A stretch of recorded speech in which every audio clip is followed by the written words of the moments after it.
الشرق الأوسط بشجاعة وقوة إيمانها، غصب عن كل حاسد، غصب عن كل حاسد قام الأمير المهاب جدد العهد بالقوة والعزيمة حتى ارتفع عنانها، بنى السعودية مجد العروبة والحاقد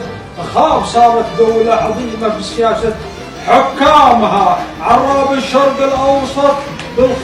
بالخطا والتنمية صاب، ولي العهد محمد بشموخ العزة وقاس مقياسها، رؤية 2030 والتنمية والعز الوطن طاب، دارت البنية التحتية ورسمت الرؤية والهامها، وسارت بالخطا واثقة تنافس وتتخطى الصعاب، عراب الشرق الأوسط هيبة وفكر وعز نالها، أبتنا جيش يحمي الوطن والقيادة يستجاب، يحمي الوطن ويرفع راية التوحيد بركانها، همت جبل طويق وقوة عانقت فوق السحاب، عراب الشرق الأوسط وبنى لوطانها الأمير ولي العهد هلا كل صعب